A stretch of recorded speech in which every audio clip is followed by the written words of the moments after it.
好，今天是那个2021年11月25号第3章第7次上课哈。好，那我们今天要教3之3，这是重要的程式式的 process 的 integration 哈。那前面就讲都是基础的，然后后来为了元件的持续微缩哈，那有很多一些新的改良的工程跟技术慢慢引进啊。那这边有几个主题，然后就不重复念了哈。好，那这些新的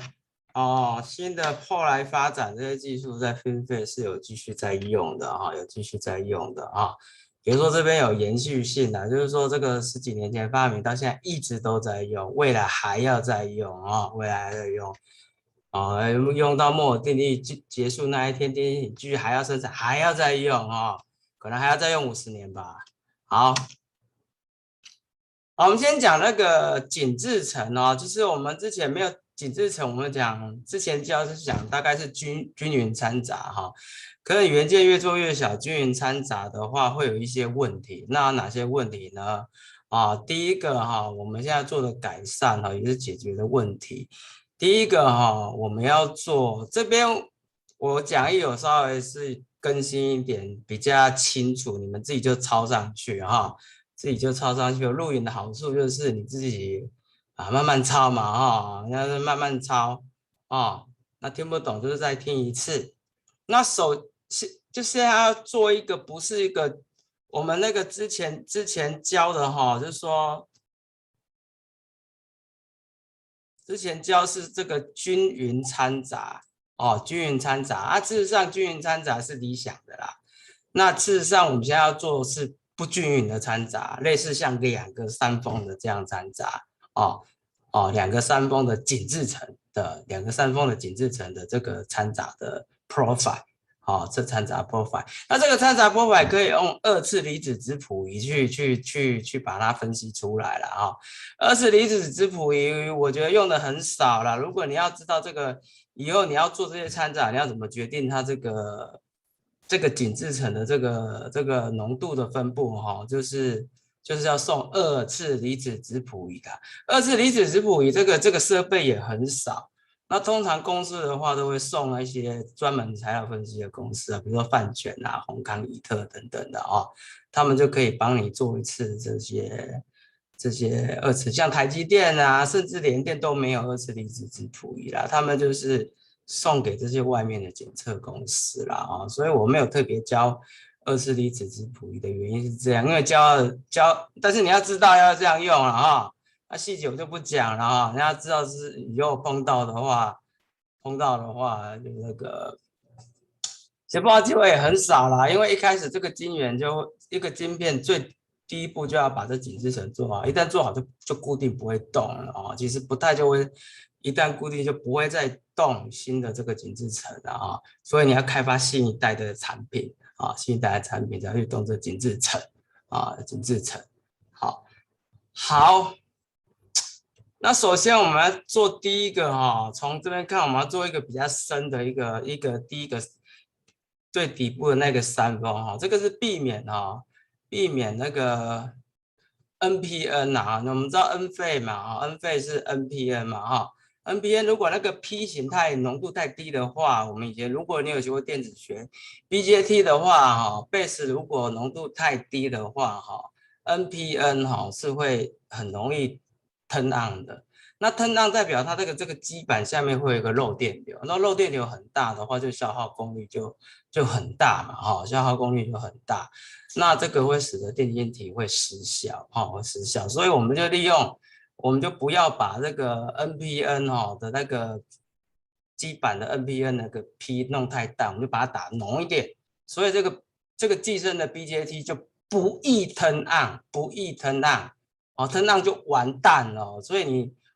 MOS 里面其实有寄生一个 BJT 嘛，你仔细看那个元件图，它有一个寄生 BJT 啦寄生 BJT， 那如果那个 BJT turn on， 你上面 MOS 也让 BJT 也让，那到底电流要算谁的？那很麻烦啊，对不对？那干脆下面的不要让它按哦，所以我们把那个寄生 BJT 哦，把那个 base 区哦，这是 P 区哦，把它打浓一点。那你 BJT 不晓得是什么，那请你去翻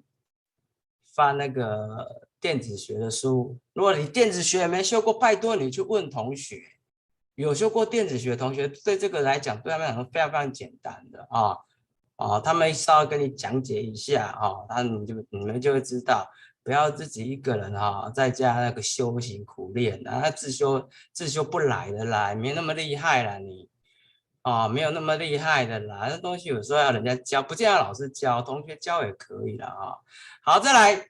第二个它做一个凹槽啦这相对浓度也是高一点啦，然后避免那个所谓的电极碰穿。那待会这个电极碰穿这个有比较立体的图，我待会再讲。二三后面都有更详细的说明啊。第三的话，我们第三会再做一个比较窄的一个小三峰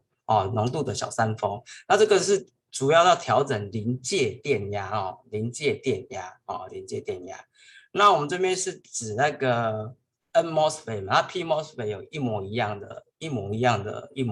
方法这是紧制层好，那再来这个，其实这段应该是稍微要移到前面了。之前讲过了 ，seven line implant， 这边我就简单带过了implant 有 seven line implant 嘛，然后用 polysilicon gate 当 seven line implant。好，再来讲，如果你元件，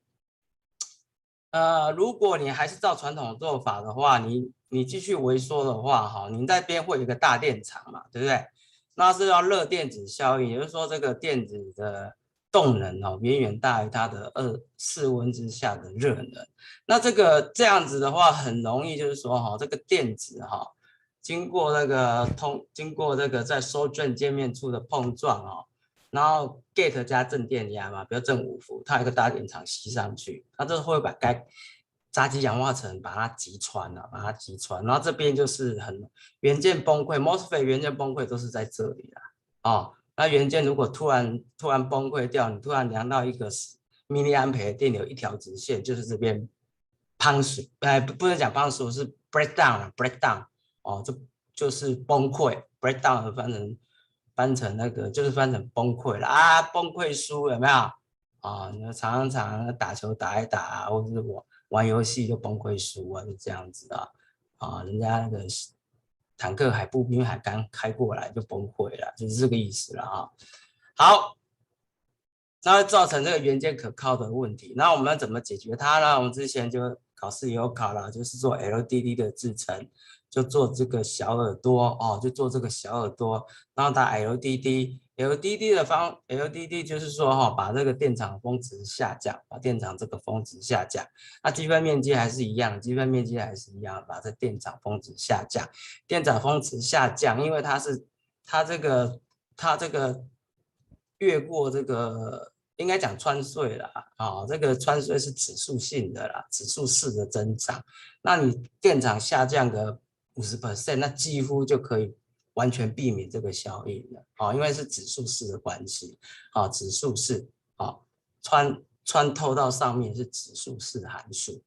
它跟电场成指数式函数关系，所以你下降50%，指数就那里面的指数的平方就下降的非常非常夸张下降就是会下降到这个10000倍、100万倍这样子所以说就很有用就现在就可以降低这个收卷的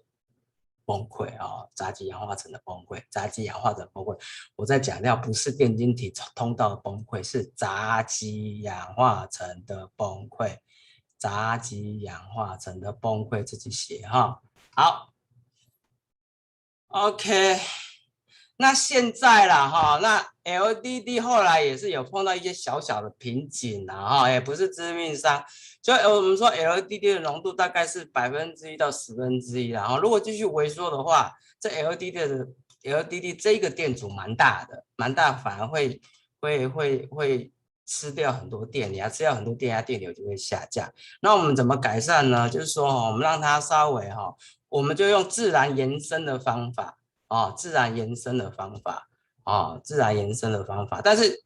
这个跟之前传统方法，传统是完全没有做 spacer， 传统完全没有做 spacer。那这个是现在叫 extension 哈，叫做 extension 就延伸啊，这叫 extension。我们说 drain in the station， 但是它还一定要做 spacer， 跟传统差别在，它有就是进程是这样，完全没做，就有 hard carry 费，哦，就氧化 gas side breakdown。然后接下来要避免 gas breakdown 呢，就是 spacer 在 LDD。好，LDD 的什么浓度大概1/10到1%，这个电阻太大，啊，电阻太大的话，那个电流就太小。那我们现在的方法就是说，这个 spacer 留着，那我们让 source drain 哈，因为在退火之后，它会自然 lateral diffusion， 当然是你退火的温度时间你要控制得很好。所以这个浓度就会非常非常接近你受罪1120的浓度。那这时候它也是会有 LDD 的效果那接近 LDD 的效果，那也不会说也不会说让它那个电阻太低。所以现在写一下，现在就是用source drain extension 现在用 S。那也许比较旧的制程比如0.35啊，0.35、0.5以上还是用 LDD 啦。但是如果是28奈米，现在车用电子是28嘛，对不对？就是用 2D 的最后一代制程嘛，那还是要做就是做这种 extension。那其实 FinFET 也有啦，FinFET 也有做这 extension 啦，FinFET 也有做 extension。所以现在教的东西其实 FinFET 都有继续用。FinFET 都有继续用，不是说 FinFET 就完全变一个架构以前的东西都不用，没有继续用就是好像那个什么功能越加越多，像汽车现在什么什么越加越多这样子那个什么什么什么的功能都越加越多那这个有些人就很喜欢这个功能加很多这样。那个什么车子用8+9去改装什么进站这个加那个，这个加那个，这个加那个，连排气管道闪闪发光什么的，很白痴，就是这样子，一直加啦，好，好，我们看一下这个就是 VT adjustment doping 这很重要，现在也有在用。如果你做出来 VTH 不准怎么办？这个就是一个非常有效调 VTH 的方法我讲一下原理这个要背起来这个公式要背起来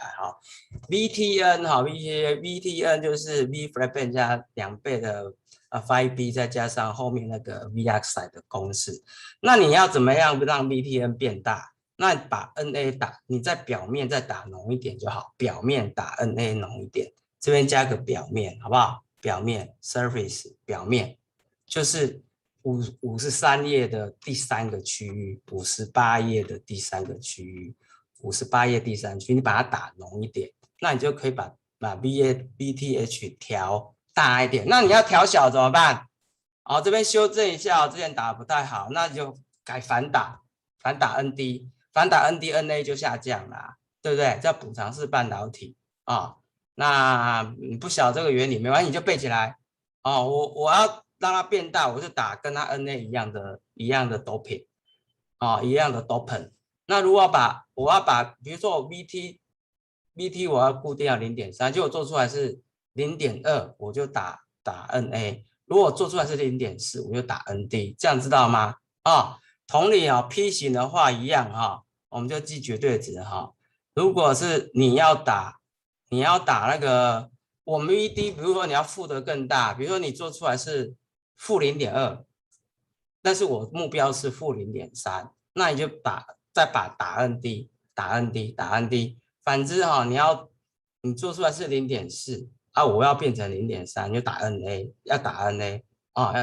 自己画个图，画一个直线图，我后面还会教大家画一次，你要用直线图去画那个临界电压图你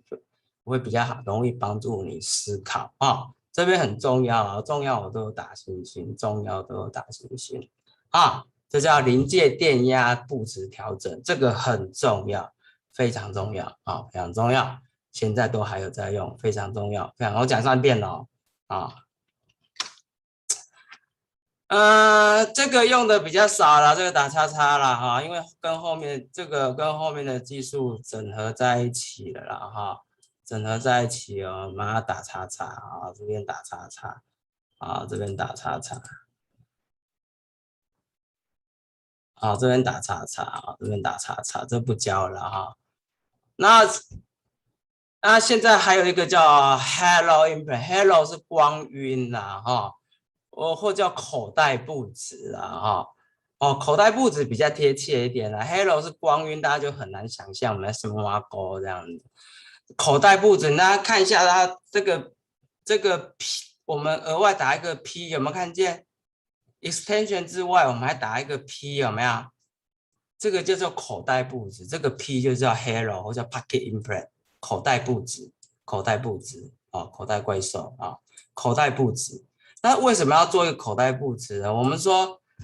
说收卷是不是 PN 浆选空乏区会侵入到低浓度区？PN 浆选会有空乏区嘛？哈，PN 浆选会有空乏区。那你这边不懂，班务会教啦，我觉得没办法啦。你俩懂了，你俩会懂办物，学过办物你就听得懂，然后大学学过不爱电子学啊。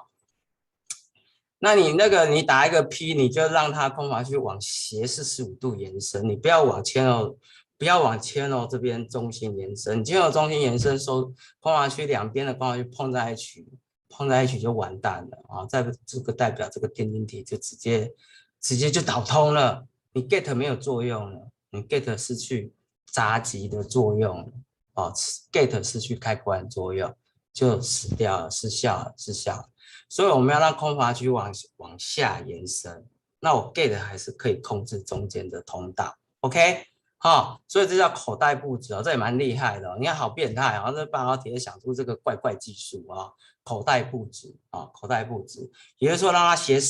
斜向延伸哦，当然是斜45度斜啊，斜一下大概是斜45度了啊。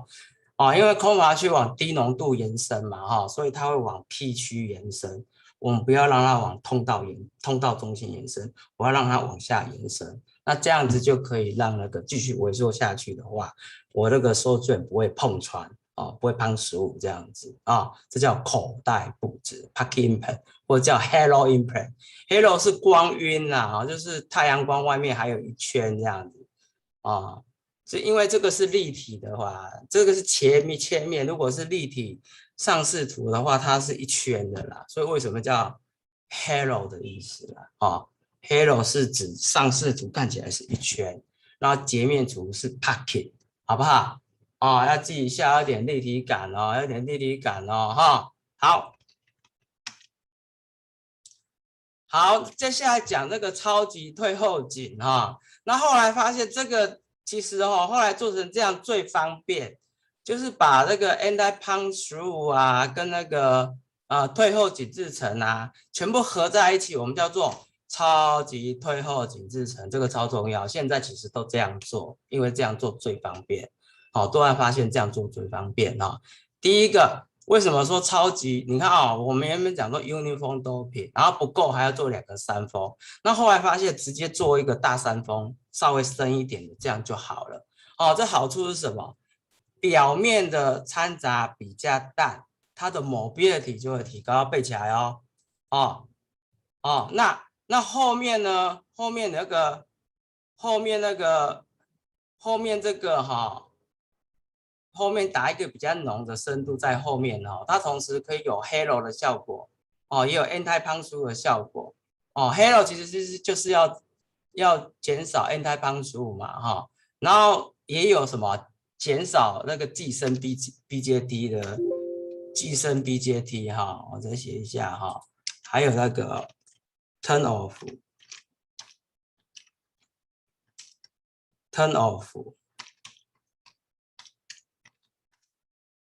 啊，我说 P 是对 BJT 的话，P 要浓，它才不会 off，才不会 turn on 嘛，所以要 turn off BJT 嘛，NPN 的，我们如果这边是 NPN 好了，它假设是那个 PN 费好，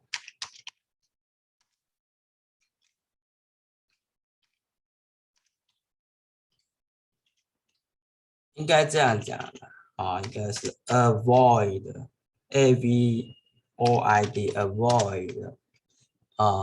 NPN BJT turn on 啊，这样比较好啊，这样比较那个描述比较正确啊。好，自己写一下啊。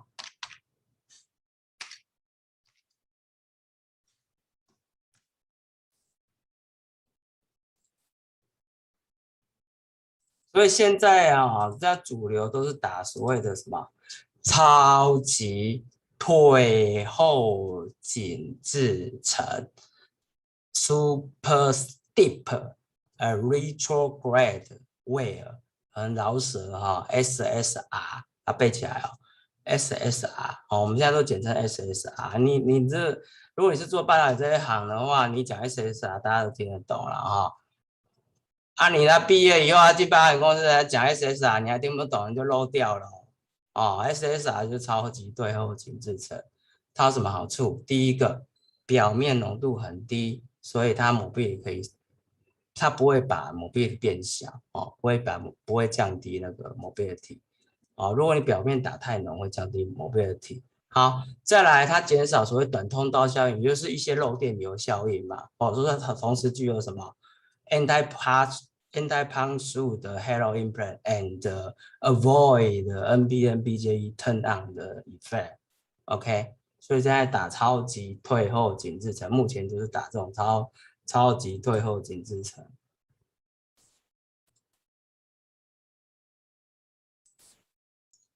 好，大家可以看这个漏电流哈，你如果是均匀掺杂的话哈。均匀掺杂的话，在同个时的负十的漏电流你假设我能接受是10的负十漏电流，你做均匀掺杂到0.20麦孔下面就做不下去了，那你这边可以继续得到0.15，还可以再做下去了啊。那只是举个例子啊，其实现在2维的电晶体是可以做到28啦，28奈米啦，是它的极限了啦，再下去就要 FinFET 了啦，要16奈米的 FinFET 了啦。所以平面是到28倍以下哈，平面是到28，平面电晶体前面都有讲过嘛，平面电晶体的极限就是到28奈米。那28奈米就是，其实为什么车用电子不要用 FinFET？因为 FinFET 太精细了，也很容易坏，良率没有2维的28好。那车用电子的话，要求是什么？安全性可靠，你不要开你里面的那么安全气囊，给你突然给你在高速公路爆掉，对不对？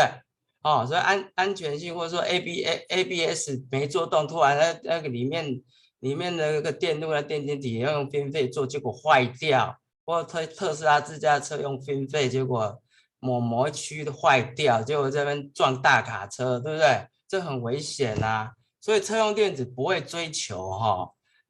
那个最高、最小、最好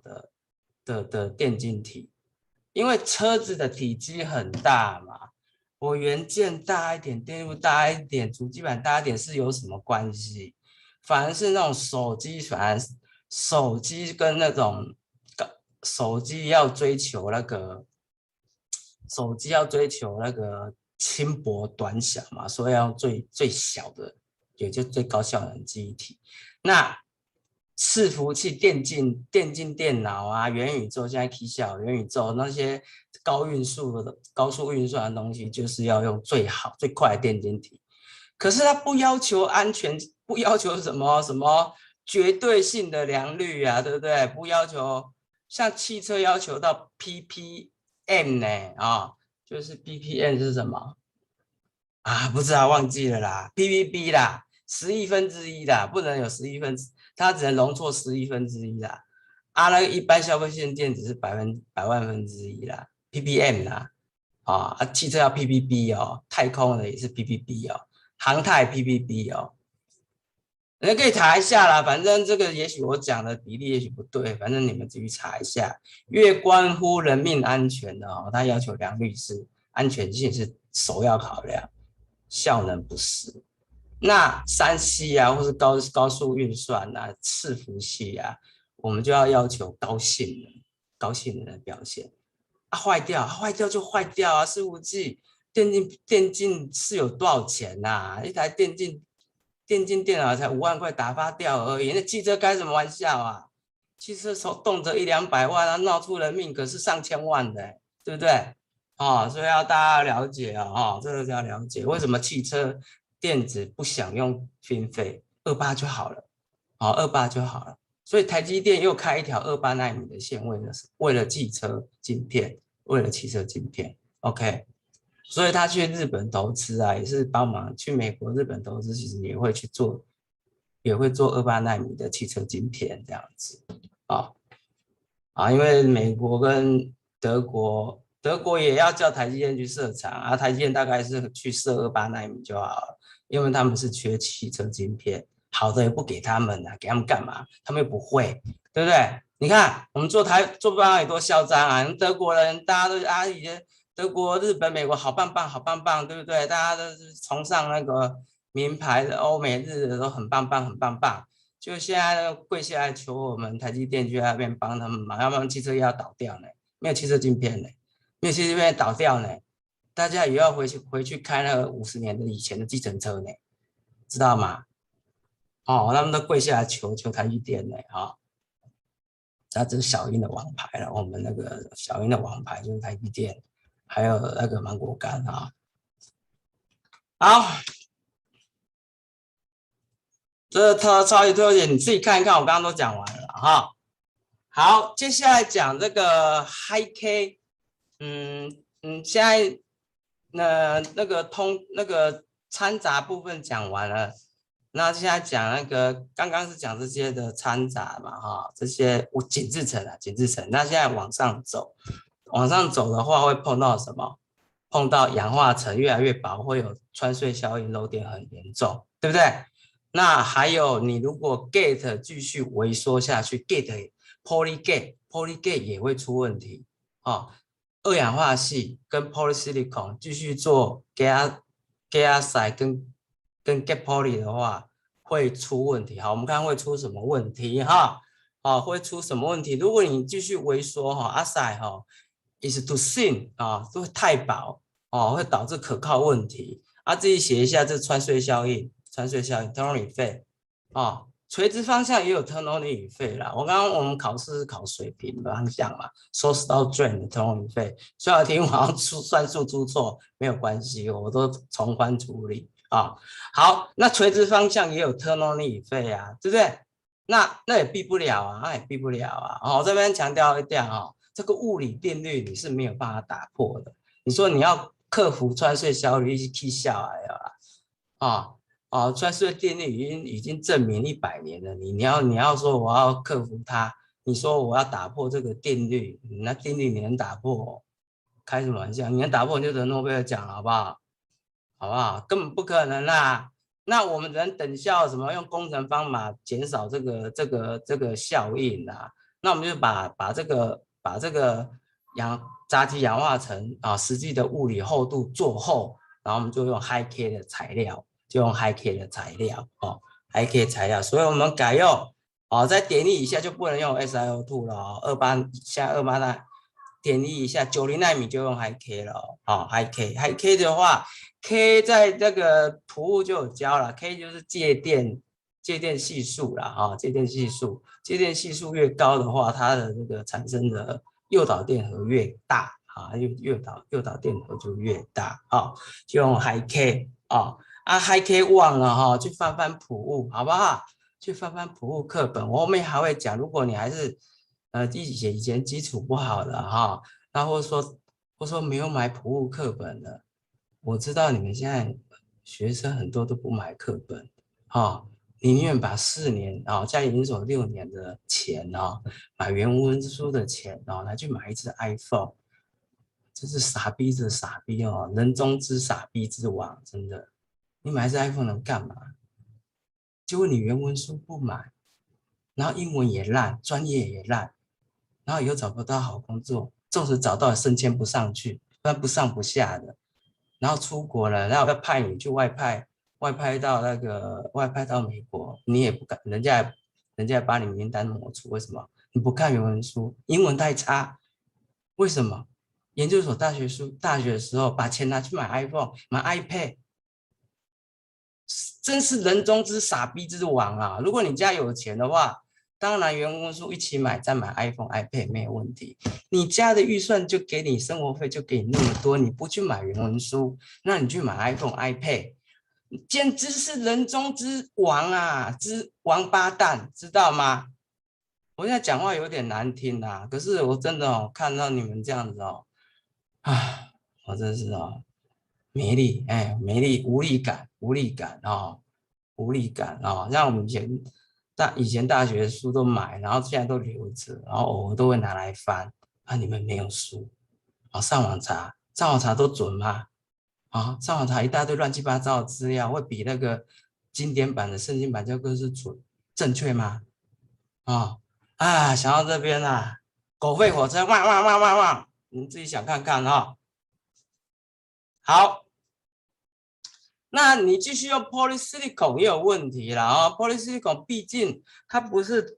真正的导体嘛，只是很接近导体的重掺杂 heavy doping 的 polysilicon，它本质上还是半导体嘛。本质上是半导体，它就会产生一些半导体本身的问题比如说费米能阶它会因为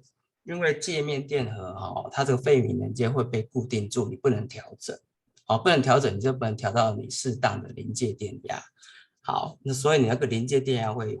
有漂移临界电压会有漂移，然后呢，那你 mobility 也会下降